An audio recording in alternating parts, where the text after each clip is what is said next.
Hey guys, Burkhammer here, and today I'm going to talk to you a little bit about the vBar EVO and its capabilities, but I also want to talk a little bit about this whole fad that's going on about running your servos at 760 center pulse width, and kind of clarify some stuff because I've seen some misinformation on social media and some websites, and I wouldn't really call it misinformation. I don't think people have explained really what the advantages are of running 760 center pulse width versus 1520.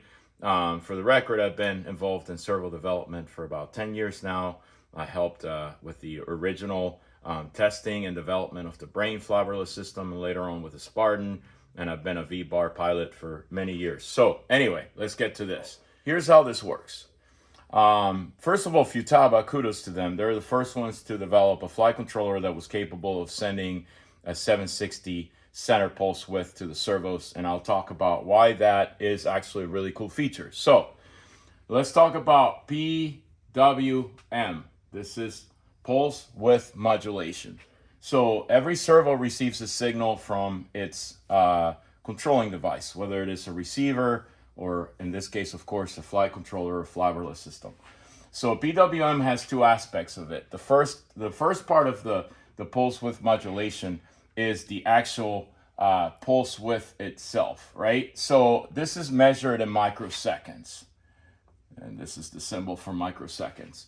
So we're accustomed to running 1520 microseconds for center pulse width on all cyclic servos up to this day on most flabreless systems, or all of them basically, until Futaba. So what this means is if you picture like a servo horn, and this is going to suck because I don't know how to draw a servo horn, whatever, servo horn. This is the spline, this is the screw, there's, your servo horn holes or whatever. So when you look at the servo horn and you center it on the servo, and you center everything, you're reading 1520. Your flight controller is sending a 1520 microseconds center pulse width to your servo. So of course you have a range of travel on that servo.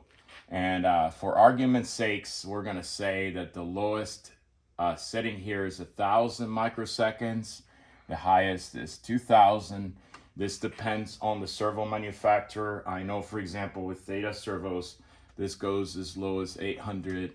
And so it did with the BK servos, and it goes up to about 22, 25 microseconds for the high. So what that means is the servo can accept these pulses, these inputs, and that's what makes the servo move, right? So the other aspect of PWM is the refresh rate. So back in the day with analog servos, the highest refresh rate we'd ever saw was 50 hertz, right? And this is like analog servo speeds.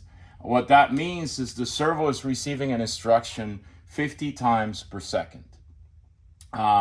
Then later on, I know that, for example, with the vBar Neo, we were using 144 hertz. And that is like 144 instructions per second. This is going to be a faster reacting servo than this, obviously. It's receiving more instructions per second, so it's able to respond faster.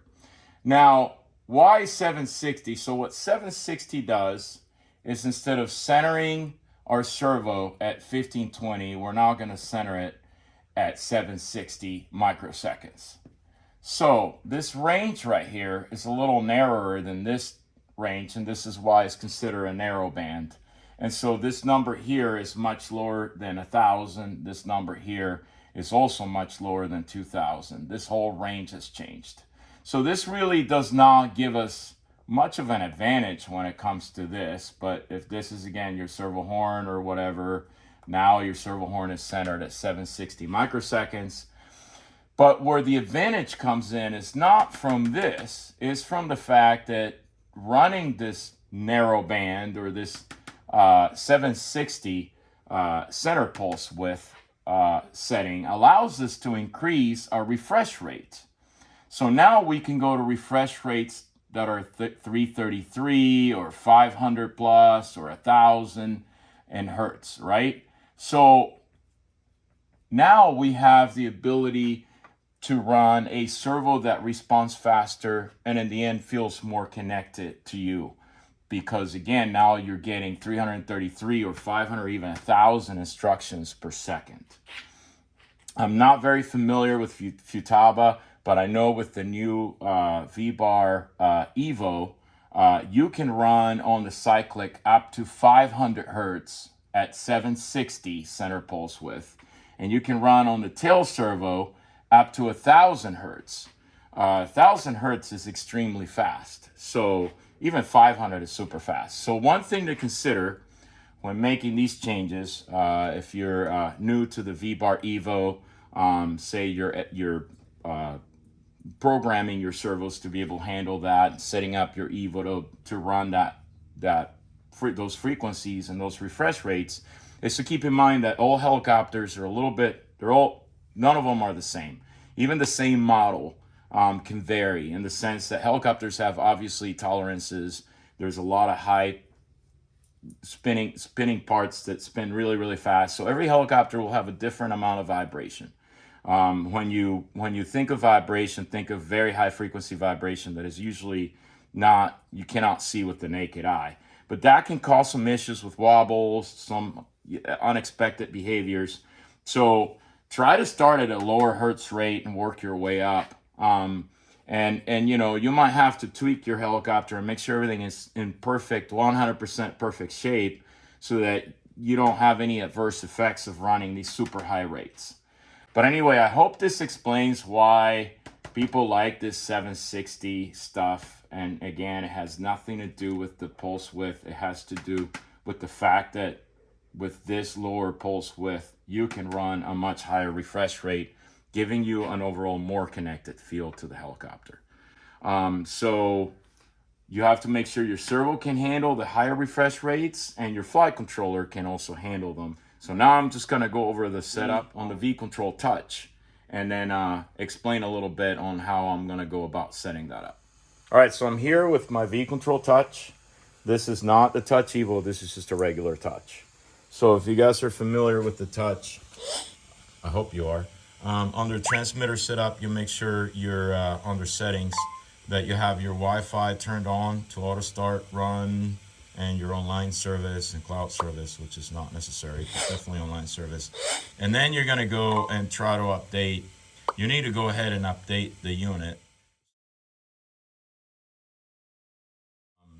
Here on my Puma, I had to remove the elevator servo simply because my Neo was hooked up with the wires forward, and that was just me being lazy and not wanting to run an additional extension to reach my 130 amp Hobby Wing ESC up there. So I removed the elevator servo so I could reach these wires right here.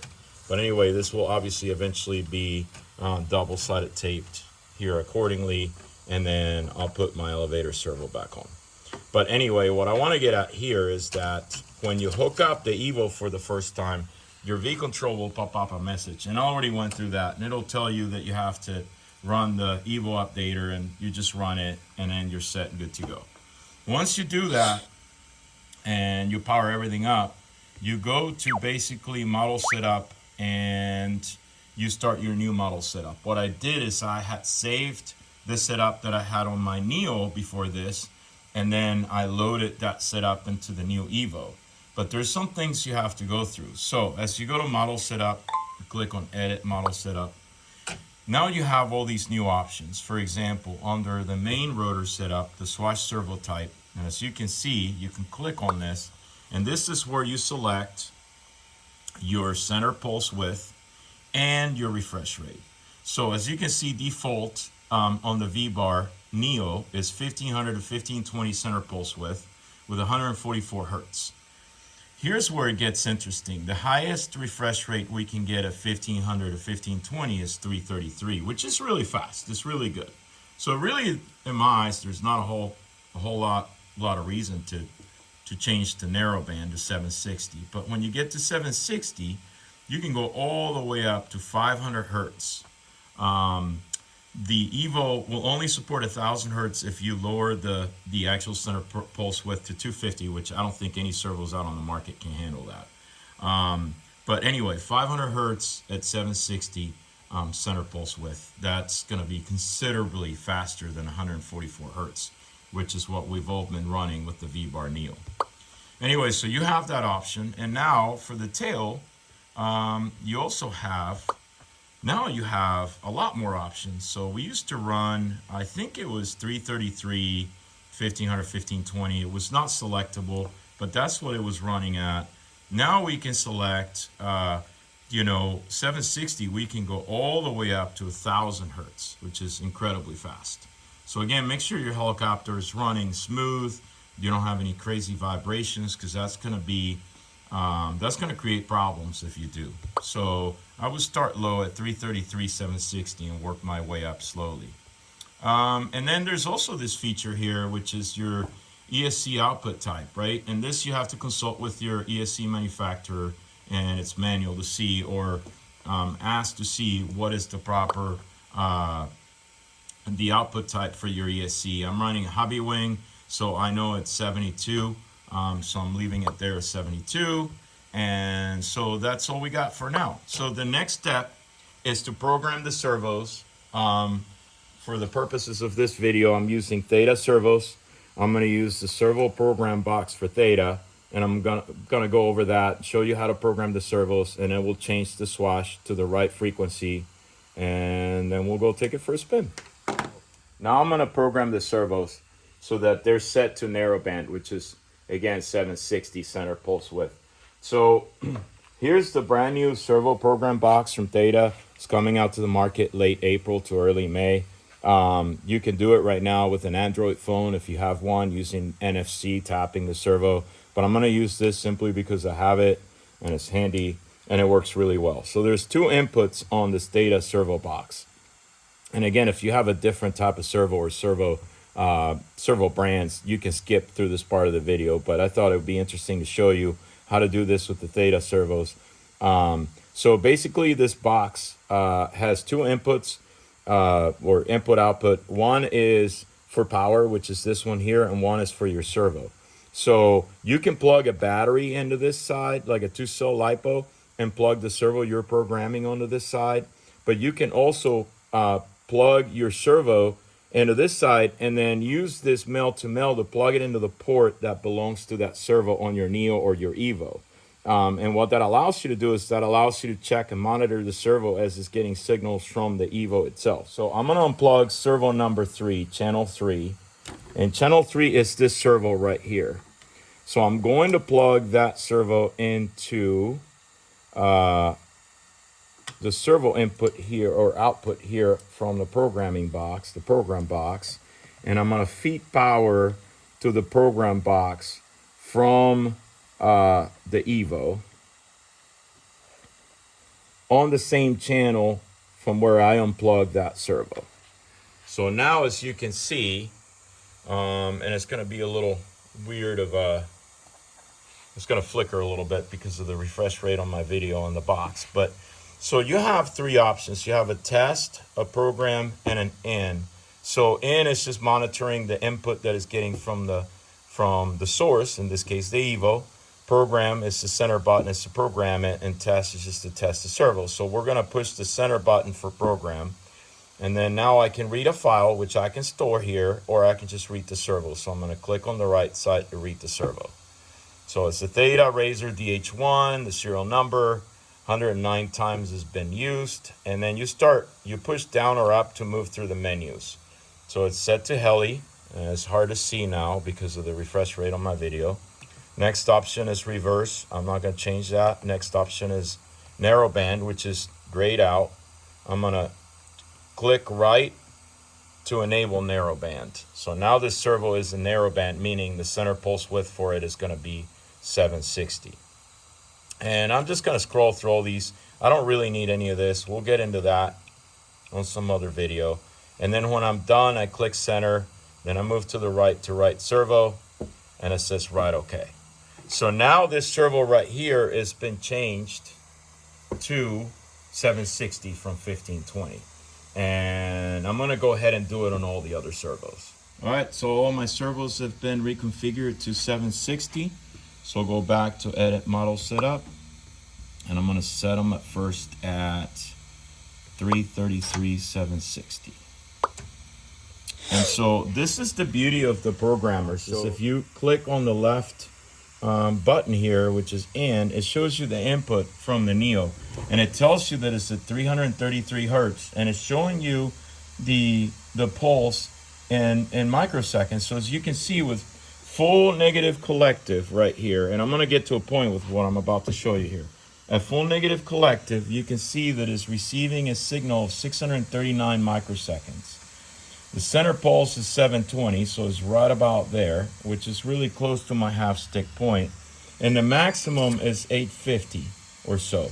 So the reason why I'm showing you this is because the Neo, or the EVO, or any flight controller for that matter, uses the range of the pulse width is not as broad, as long, as wide as the one for the servo. And the reason why that is important is I get a lot of questions asking, oh, I'm frustrated, I want to be able to center my servo. People that purchased Theta Servos, for example, and they didn't have an Android phone and we didn't have the program box, they wanted to set that center on that servo dead on so that they would leave their trim settings on the Neo or flight controller at 0, thinking that this is very important, because if they set a number in the vBar or their flight controller to change that center trim, that they would be missing out on the range from one side of the other of the servo. First of all, most servos have a mechanical stop that is way out there at 90 degrees of travel, and they are programmed to run about 60 degrees in each direction, with a very relatively broad center pulse width. Most flight controllers don't even touch that. They don't even come close to that. In fact, if you come and look at my setup, when I go to edit model setup, and you look at my swatch trim, I have trim values in here. Why? Because I don't want to center the servo with a program box, because it's a pain in the butt to do, because you got to center it, you got to test it, recenter, test it.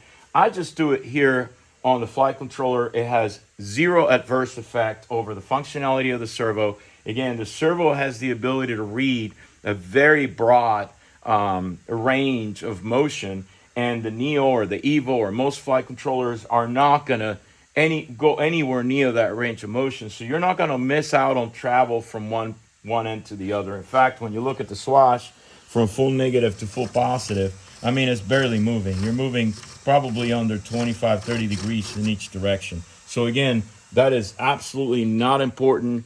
If you want to do it, some people like to do it, go ahead and do it. But if you're like me and you want things simple, just go on your flight control, on your VTouch or VControl Touch or your VControl Classic, and just set up your trim values and just set it and forget it and go fly. So up next, I'm gonna go and take a quick flight on this, and I'll give you my final thoughts. All right, we're here at the Torches Field. So here's my Puma running with the Xnova motor. These are the DH1, Razor DH1, cyclic servos, and DT1 tail servo. And I have a Maniacs 3300 12S pack. I already flew this like probably about 6-7 times today. I started with 760 and 333, and then I sped up to 500. Made sure I had no issues, no vibrations, no nothing. And then with the tail, I started at 760. Of course, it was already at 760. I started at 500, and now I'm running 1,000. So I'm maxed out as far as the refresh rate on cyclic and tail. And this is a Puma, so it's not meant to run like a super high head speed. It's meant to run like a more tame sort of setup. It's a much lighter helicopter than a traditional 700. So 1950 more or less is the head speed that I'm running on this thing. Now what I can tell you is that there's a little bit of a difference during like hard stops and like changes in direction. I feel like there's a little bit faster reaction time on the servos. I mean, is it like crazy? No, it's not. I'm an honest guy, but it does make a difference. Obviously, the better the pilot you are, And the more intricate maneuvers you can do and the faster you are with a stick and the more you hit the corners, the more you're gonna notice that difference, right? I mean, is it for everyone? Is everybody gonna notice any difference? No. But some people will, and those that do are gonna actually appreciate it because it's really cool. I'm not saying I can tell the difference constantly on every maneuver I'm doing, but I can tell there's a slight difference in the response time of the servo. And again, this is not attributed to the 760 center pulse width. This is attributed to running the higher hertz of 500 on the cyclic and 1000 on the tail. So the tail response, especially on some like tail reversing maneuvers, it just feels like a little bit more connected.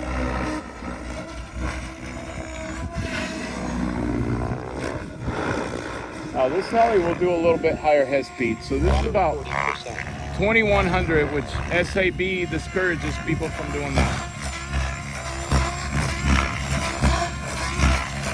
And again, that's where I can tell the difference, is when I make these sudden stops or sudden inputs, and it's like, okay, like it's responding a little faster.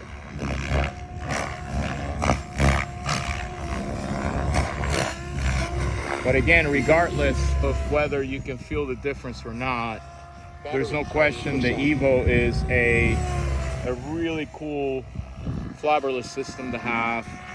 It gives you the ability to upgrade other things down the road as your flying progresses, and it gives you the latest and greatest. And with that said, I don't know if the Neo is going to be discontinued. I don't think it will. But so this is a small pack, 3,300 milliamps. I think I'm out.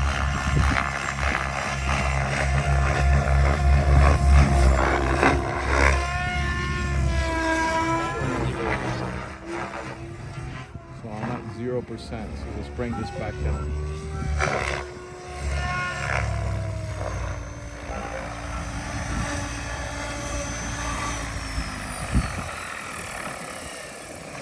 And there you have it. That was the longest video I've ever done in my life. EVO with VControl Touch, original VControl Touch, and Theta Servos. Hope you enjoyed it.